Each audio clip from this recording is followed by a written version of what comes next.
Oke, saya mulai aja ya. Bismillahirrahmanirrahim. Assalamualaikum warahmatullahi wabarakatuh. Waalaikumsalam warahmatullahi wabarakatuh. Selamat pagi, rekan-rekan mahasiswa. Gimana kabarnya? Kita pertama kali jumpa di mata kuliah Hukum Pariwisata ya. Baru kali ini kita bisa bertemu karena kemarin di tatap muka yang pertama saya share video pembelajaran yaitu penyampaian RPS dan juga kontrak perkuliahan. Nah, berdasarkan RPS dan juga kontrak perkuliahan tersebut, saya memang tidak hanya menggunakan video pembelajaran, ada berbagai macam media yang saya gunakan, termasuk salah satunya adalah video pembelajaran YouTube kemarin, dan saat ini saya menggunakan Zoom secara live, dan ada juga nanti saya menggunakan Google Classroom, Google Form, dan lain sebagainya. Nah, untuk kesempatan kita di tatap muka yang kedua kali ini, yang pada awalnya biasanya jadwal hukum pariwisata kelas C ini jam 8.50 kalau tidak salah, jadi saya majukan menjadi jam 8 karena ada beberapa hal yang memang harus saya kerjakan di jam segitu. Jadi saya mengoptimalkan hukum pariwisata kelas C ini agar tidak kosong di hari ini, biar tidak mengganggu jadwal teman-teman di hari selanjutnya. Nah, untuk materi perkuliahan hukum pariwisata, saya mulai dengan definisi pariwisata dan juga hukum kepariwisataan dulu.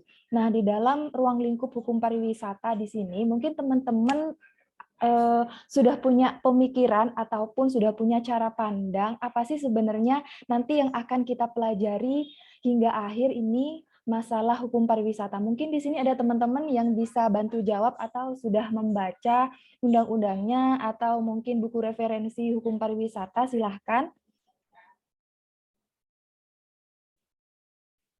Oke, kalau misalnya masih belum ada, mungkin saya tanya nih sama teman-teman, apakah di sini teman-teman ada yang pernah berwisata? Pernah melakukan kegiatan wisata atau pernah menjadi seorang wisatawan? Pernah Bu liburan? Iya, Sering. Mbak siapa? Mbak Tetes Pernah ya ini? Ibu. Iya. Eh, kalau yang barusan jawab ini siapa ya? Mbak Tetes kalau nggak salah ya. Namanya Mbak? Miranti. Oh ya, Miranti. Oke, Mbak Miranti pernah liburan ya? Liburan kemana Mbak? Kalau boleh tahu? Di Ke dalam Malang Sumeneb, Bu. oke, ke Malang. Pernah ke luar negeri nggak Mbak?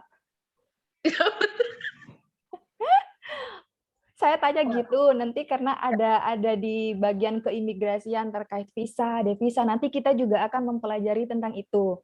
Apa sih sebenarnya kenapa kita sangat penting juga mempelajari hukum pariwisata? Sebenarnya tidak hanya pariwisata, hanya jalan-jalan, enggak hanya itu. Sebenarnya banyak aspek ya. Kalau kita mau pelajari di situ di dalam hukum pariwisata tidak hanya kegiatan berwisatanya saja yang akan kita pelajari, tapi di dalam ruang lingkup hukum pariwisata ini banyak sekali ya berbagai macam aspek yang perlu kita pelajari, mulai dari wilayahnya ataupun daerahnya, baik itu daerah secara ekologinya dan juga secara demografinya. Ada juga masalah kegiatan usaha kepariwisataannya dan ini menyangkut kepada pertumbuhan dan juga perkembangan perekonomian nasional. Dan ini juga berfungsi sebagai bagaimana kita mempromosikan Indonesia di kancah internasional. Nah, itu nanti ada juga hubungannya dengan hukum internasional, hubungannya dengan hukum diplomasi, hubungannya dengan berbagai macam kegiatan di konsulat sana, konsulat kenegaraan, dan di sini tidak hanya terbatas pada kegiatan wisatawan saja yang berkunjung ke Indonesia, tapi kegiatan warga negara yang juga berwisata kepada daerah-daerah di luar Indonesia. Nah, kita tidak dulu ya ke masalah itu. Saya hanya memberikan gambaran secara garis besar bahwa ternyata di dalam hukum pariwisata itu tidak sekecil itu skopnya. Nah, saya mulai dari yang sederhana dulu ya. Adakah yang di sini bisa membedakan apa itu pariwisata, apa itu kepariwisataan, apa itu wisatawan, dan apa itu pariwisata? Ini 4 istilah yang sering kita dengarkan, sering kita gunakan juga, dan mungkin ada yang masih belum bisa membedakan secara signifikan pengertian dari keempat istilah ini. Ya, mungkin ada yang bisa bantu saya, apa itu pariwisata, apa itu wisata, apa itu kepariwisataan, dan apa itu wisatawan.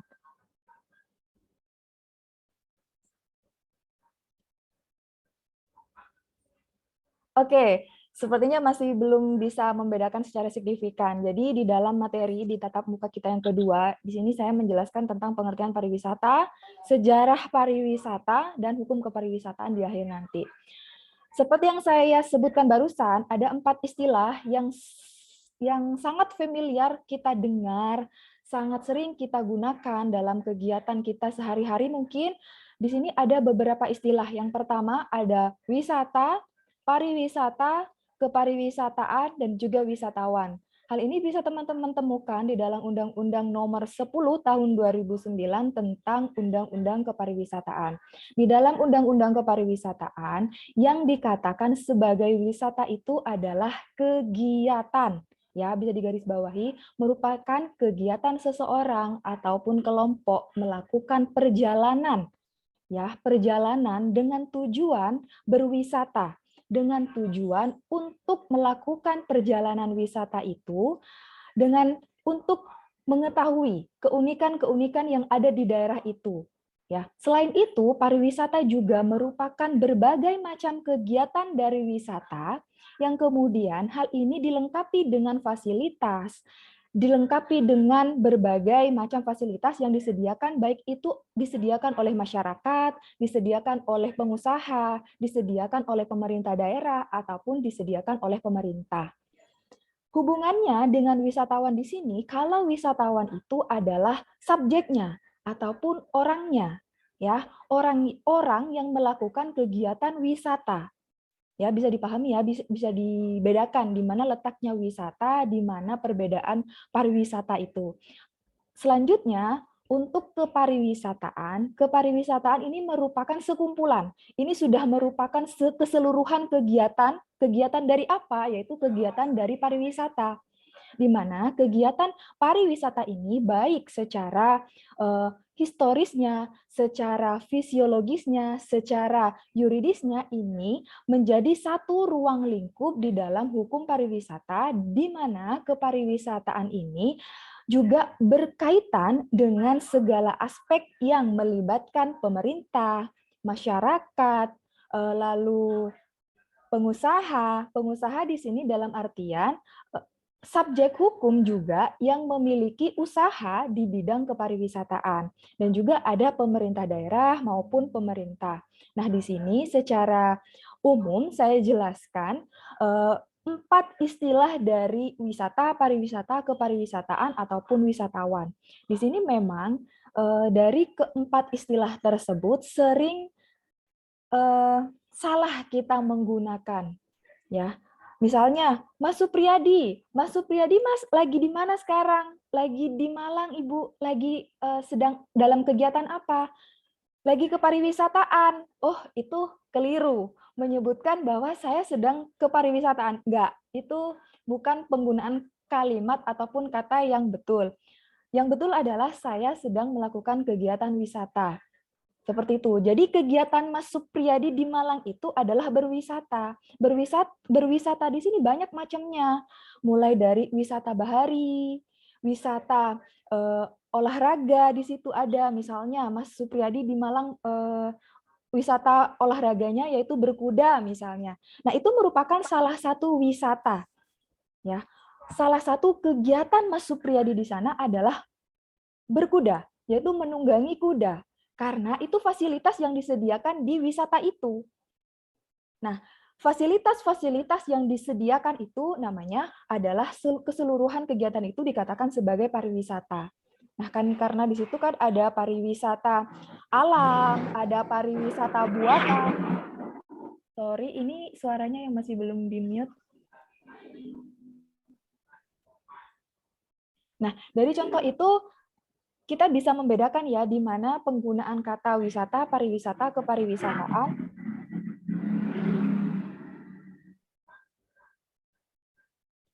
di mana penggunaan wisata, pariwisata, dan juga kepariwisataan serta wisatawan bisa teman-teman gunakan dalam kegiatan sehari-hari.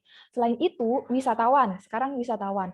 Dalam menjadi seorang wisatawan, kalau saya tanya Mas Supriyadi misalnya, Mas Supriyadi sekarang eh, posisinya lagi di mana di Malang?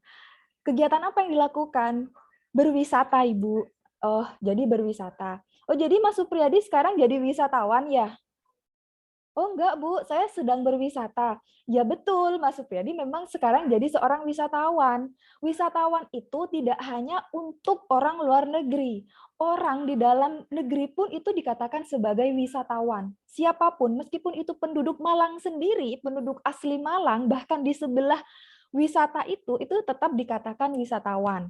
Karena wisata itu adalah merupakan kegiatan perjalanan yang ditujukan untuk melakukan kegiatan berwisata, kegiatan turisme, kegiatan pelancongan dan sebagainya itu dengan kurun waktu tertentu. Ya, kurun waktu tertentu itu maksudnya ada batasan waktu yang memang telah ditentukan di dalam Undang-Undang Kepariwisataan itu, apalagi untuk di luar negeri, untuk seseorang untuk devisa ya, devisa wisatawan itu ada rentan waktunya misalnya. Misalnya tidak boleh melebihi dari 10 hari. Nah, itu dikatakan menggunakan devisa wisatawan. Nah, kemudian kalau misalnya Mas Supriyadi tetap berada di dalam negeri dan tidak karena memang tidak menggunakan visa kalau di dalam negeri, tapi bagi turis asing ataupun wisatawan asing ataupun wisatawan mancanegara itu wajib membawa visa wisatawannya ke Indonesia agar diberikan izin ataupun akses masuk untuk melakukan kegiatan berwisatanya. Nah, selanjutnya di sini adalah contoh dari wisata. Di sini ada motif wisatawan di mana salah satu yang saya berikan contoh di slide ini adalah budaya Indonesia. Nah, kenapa budaya Indonesia ini menjadi salah satu bentuk wisata di Indonesia? Karena wisata di Indonesia tidak hanya terbatas pada kekayaan alamnya saja, tetapi budaya, flora, fauna itu merupakan warisan wisata yang bisa diberdayakan, di mana hal ini dapat menjadi pemasukan bagi Indonesia untuk meningkatkan perekonomian nasional. Nah, untuk budaya Indonesia, salah satu contohnya saya ambil di Bali. Kenapa saya ambil di Bali? Karena ini merupakan hal yang sangat mungkin mudah untuk dikenali oleh teman-teman. Ini di Bali ini yang sangat terkenal adalah tari kecaknya.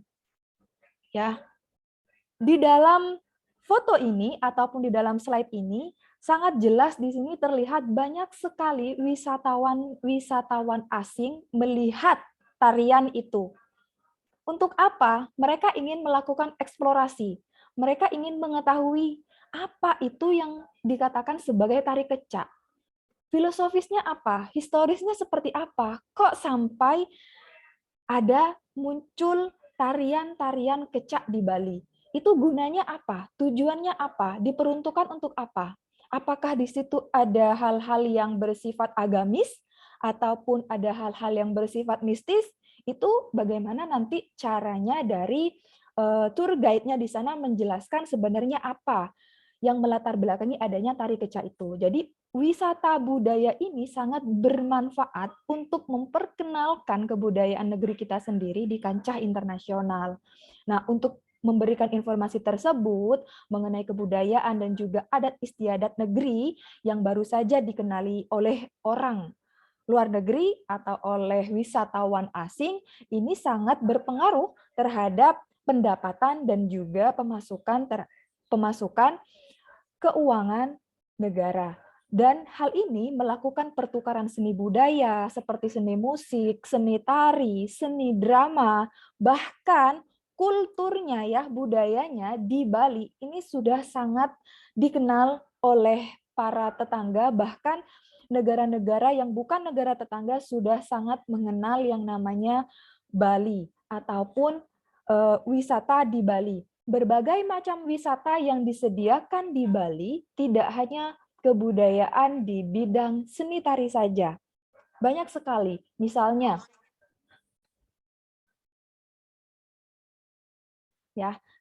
di sana ada kampung adat ya. Di sana ada kampung adat.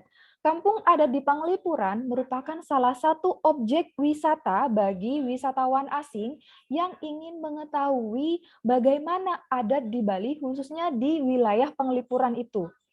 Nah, apakah di sana ada yang namanya tokoh adat, lalu bagaimana sistem hukum adat di sana, itu semuanya mereka ingin tahu, ingin mengeksplor. Oh, ternyata di Indonesia ada adat seperti ini. Lalu seni seperti ini di Indonesia, khususnya di Bali ada.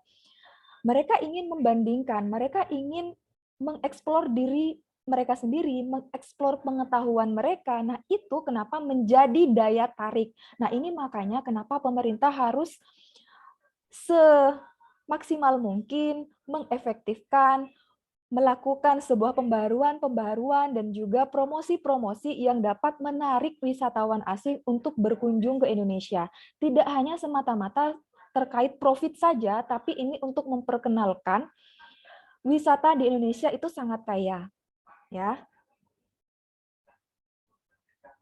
Nah, kita lanjut ke wisatawan. Nah, pada slide ini wisatawan asing ini di baris pertama memegang alat musik angklung. Alat musik angklung ini hanya dimiliki oleh Indonesia. Tidak ada satupun negara yang memiliki alat musik seperti ini. Dan wisatawan asing, dan di belakangnya itu ada juga wisatawan dalam negeri, itu tetap dikatakan sebagai wisatawan. Jadi intinya orang yang melakukan kegiatan wisata, melakukan berwisata, mereka dikatakan sebagai seorang wisatawan. Untuk kepariwisataan sendiri, keseluruhan kegiatan di mana hal ini terkait dalam pariwisata dan ini bersifat multidimensi dan juga multidisiplin. Dan ini muncul setiap orang dan negara serta interaksi antara wisatawan dan masyarakat, wisatawan dengan wisatawan, wisatawan dengan pemerintah, pemerintah daerah, dan juga para pengusaha. Itu yang dikatakan sebagai kepariwisataan. Jadi kalau kepariwisataan ini merupakan skop yang sudah lebih luas.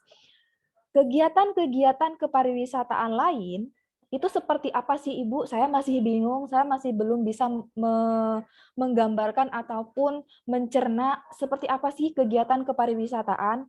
Nah, kalau teman-teman hanya terbatas pada kegiatan turisnya saja ataupun kegiatan wisatawannya saja, maka ini berbeda halnya. Tapi di sini contohnya ya, seperti tour guide, seperti penyedia oleh-oleh, lalu hotel, lalu restoran-restoran di dekat ataupun di area tempat wisata itu merupakan salah satu dalam ruang lingkup kegiatan kepariwisataan. Nah, jadi semuanya yang berkaitan dengan kegiatan pariwisata itu dikatakan sebagai kepariwisataan. Makanya di sini juga akan diatur tentang usaha pariwisata, pelaku usaha pariwisata, apakah pelaku usaha pariwisata itu hanyalah di daerah tempat itu atau masyarakat yang berada di daerah itu. Nah, kita nanti akan pelajari di pertemuan selanjutnya. Sekarang saya rasa teman-teman sudah bisa memahami di mana letak perbedaan keempat istilah tadi.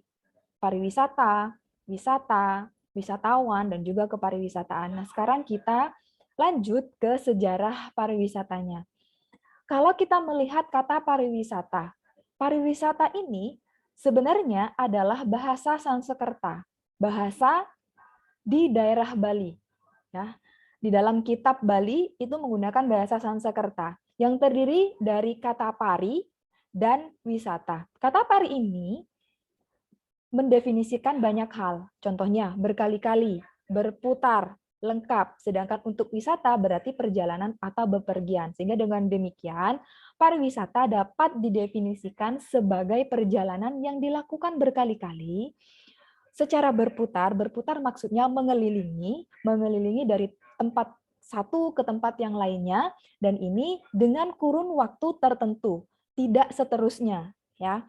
Sedangkan di sini menurut Burkhardt dan juga Mendlik mengatakan bahwa pariwisata ini berarti kegiatan perpindahan orang, perpindahan wisatawan itu untuk sementara dalam jangka waktu pendek dengan tujuan di luar tempat di mana mereka biasanya hidup dan bekerja. Misalnya, Mbak Novika sekarang stay-nya di Sumeneb. Kemudian Mbak Novika itu sekarang ke Bali misalnya. Kegiatan sehari-harinya, aktivitas Mbak Novika sehari-hari kan ada di Sumeneb. Ketika Mbak Novika berkunjung ke Bali, tujuannya untuk melakukan kegiatan wisata itu namanya dikatakan sebagai pariwisata. Nah, makanya di sini kegiatan seseorang yang tidak berada pada tempat sehari-harinya, di mana kegiatan mereka itu dilakukan sehari-hari dan selama mereka tinggal, itulah tempat tujuan mereka berwisata. Nah, sedangkan UT mendefinisikan pariwisata sebagai suatu perjalanan yang dilakukan untuk sementara waktu yang diselenggarakan dari satu tempat ke tempat yang lain dengan maksud untuk tidak melakukan bisnis. Ya, beda ya, orang berkunjung ke wilayah lain tapi dengan tujuan untuk melakukan bisnis itu tidak dikatakan sebagai wisatawan. Tidak dikatakan sebagai wisatawan. Misalnya di sini ada selebgram. Selebgram kan sering ya keluar negeri, sering keluar kota, tapi tujuan mereka adalah untuk bekerja, melakukan bisnis, melakukan proyek di sana. Mereka tidak dikatakan sebagai turis, tapi mereka dikatakan sebagai seseorang yang melakukan kegiatan bisnis. Ya, karena mereka tidak menggunakan visa sebagai tourism. Ya, dengan maksud bukan untuk berusaha atau bisnis atau mencari nafkah di tempat yang dikunjungi. Di tempat yang dikunjungi ini adalah semata-mata untuk menikmati perjalanan saja, untuk menikmati layanan wisata yang telah disediakan oleh daerah masing-masing, oleh destinasi wisata yang memang telah disediakan oleh tempat itu. Dan ini tujuannya adalah untuk rekreasi atau untuk memenuhi keinginan baik secara rohani maupun secara jasmaninya. Sehingga di sini dapat kita temukan 4 unsur di dalam hukum di dalam pariwisata. Yang pertama merupakan suatu aktivitas perpindahan manusia dalam meninggalkan tempat asalnya untuk mengadakan suatu perjalanan tertentu untuk sementara waktu, di mana hal ini memberikan suasana ataupun momen yang berbeda. Yang kedua, di sini merupakan perjalanan dan tinggal sementara waktu yang dilakukan dan tidak dipergunakan untuk tujuan bisnis. Ya, yang pertama perpindahan manusia dari tempat asalnya, yang kedua tidak dilakukan dengan tujuan untuk mencari nafkah ataupun bertujuan untuk melakukan bisnis. Yang ketiga adalah lama tinggal di suatu daerah tertentu adalah bersifat sementara. Ada jangka waktu tertentunya. Dan yang keempat, suatu yang terkait dengan objek dan juga daya tarik wisata serta usaha-usaha tertentu yang terkait dengan bidang tersebut. Oke, saya padatkan aja. Nah, kita sekarang sudah menginjak ke hukum kepariwisataan. Kalau kita berbicara tentang hukum dan juga kepariwisataan, tentunya teman-teman di sini pada saat di semester 1 ataupun di semester 2 juga telah mendapatkan mata kuliah hukum PHI ya, pengantar hukum Indonesia ataupun pengantar ilmu hukum. Nah, di situ banyak sekali definisi-definisi dari beberapa pakar, definisi-definisi dari beberapa tokoh yang memberikan pengertian tentang hukum, di mana hingga saat ini masih belum ada kesepakatan di antara para ahli hukum itu untuk memberikan pendefinisian yang serupa. Satu, di mana menurut Van Apeldoorn di sini mengatakan bahwa tidak mungkin memberikan suatu definisi untuk hukum itu karena hukum mempunyai banyak segi dan meliputi berbagai macam hal. Salah satunya adalah kepariwisataan itu, yang menyebabkan tidak mungkin orang membuat satu definisi apa sebenarnya hukum itu. Ya, kita lihat saja di sini.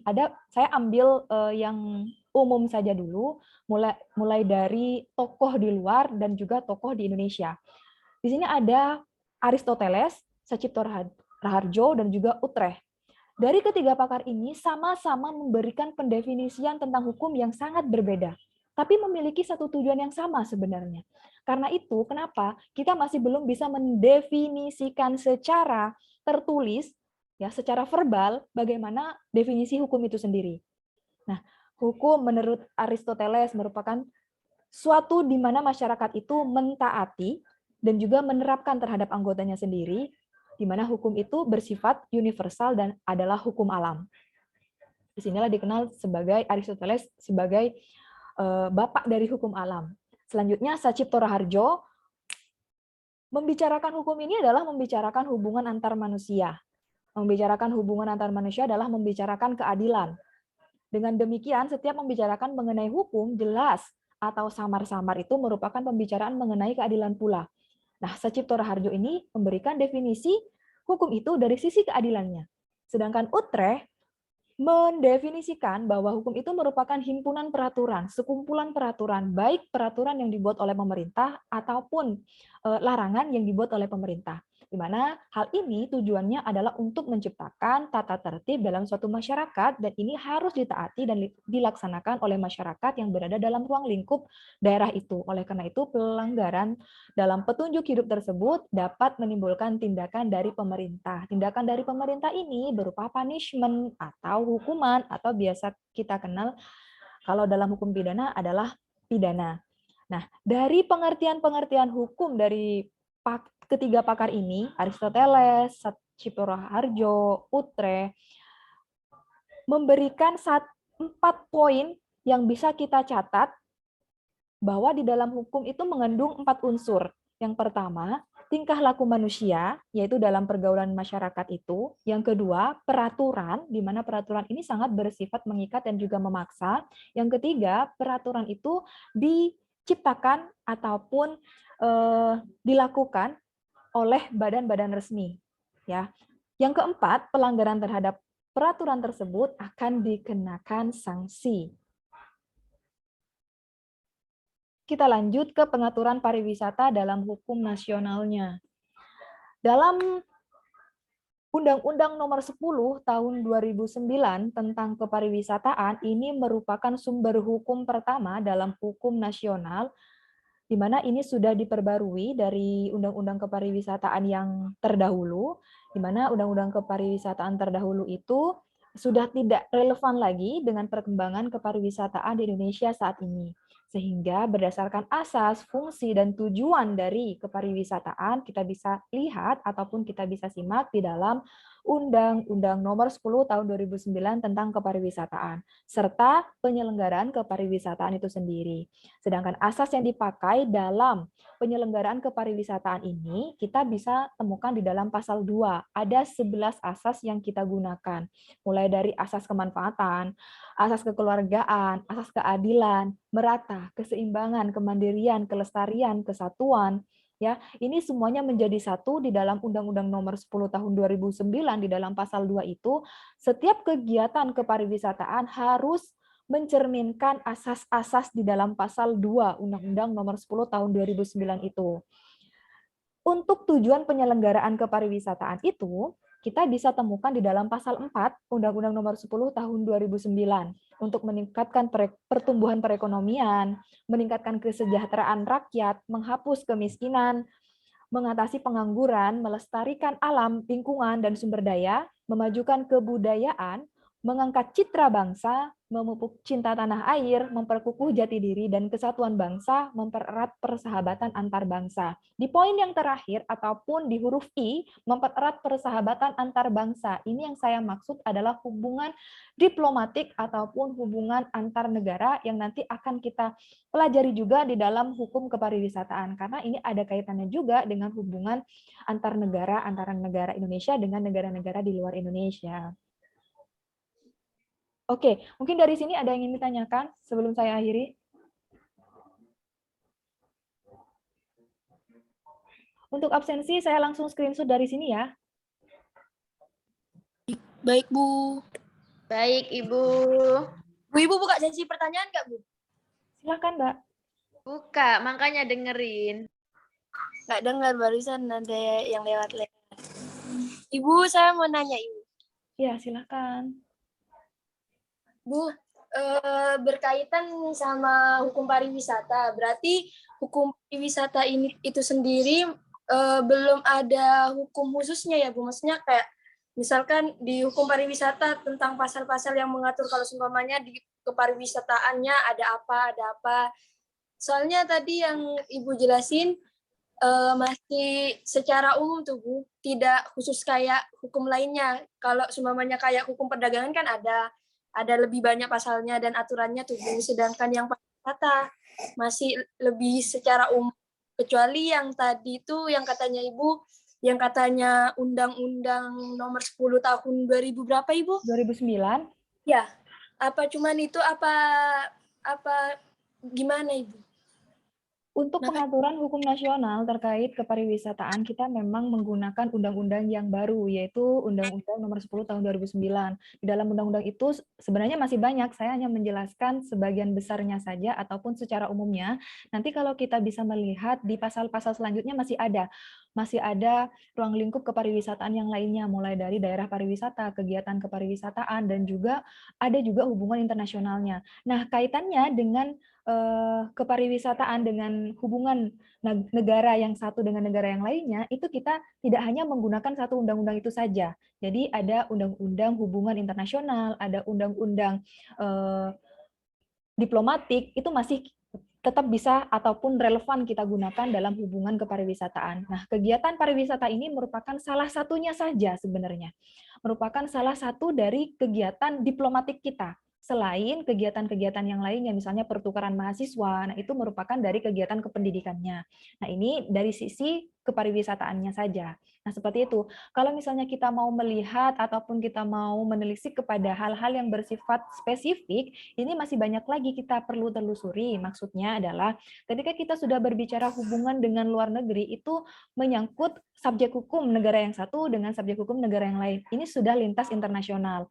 Nah, kalau kita sudah berbicara dengan lintas internasional, pastinya undang-undang yang kita gunakan ataupun kita pakai tidak hanya terbatas pada Undang-Undang Nomor 10 Tahun 2009 itu. Banyak undang-undang yang perlu kita gunakan. Seperti itu ya, Mbak Tetes. Ada lagi? Kalau nanya lagi gimana, Bu? Iya, silakan. Baik, Bu. Saya mau nanya, Bu. Menurut pandangan Ibu mengenai hal ini gimana? Kalau seumpamanya kan batik ini merupakan warisan Indonesia, Bu.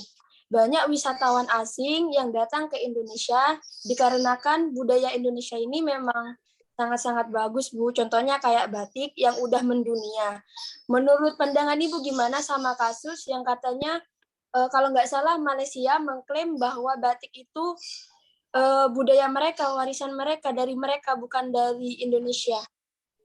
Menurut Ibu itu gimana, Bu? Kurang menyangkut sih, Bu. Cuman saya minta pandangan Ibu tuh. Maksudnya kan itu juga apa ya, jadi aset buat Indonesia tuh. Oke, terima kasih pertanyaannya Mbak Tetes. Saya tanggapi secara sisi hukumnya ya. Kalau kita berbicara Ya benar, Bu. klaim batik yang diakui oleh negara lain, ya, klaim itu ada kaitannya dengan perbuatan hukum ternyata, yaitu perbuatan hukum, baik itu bersegi satu, bersegi dua, itu kan pernah kita pelajari ya. Klaim itu merupakan atau perbuatan hukum. Ya, perbuatan hukum itu harus dilandasi oleh apa? Perlu kita ketahui juga perbuatan-perbuatan hukum itu. Nah, itu memiliki konsekuensi hukum.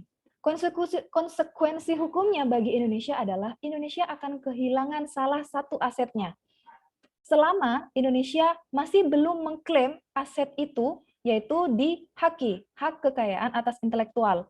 Nah, itu kelirunya ataupun teledornya Indonesia tidak segera melegalkan bahwa ini adalah asli milik bangsa Indonesia.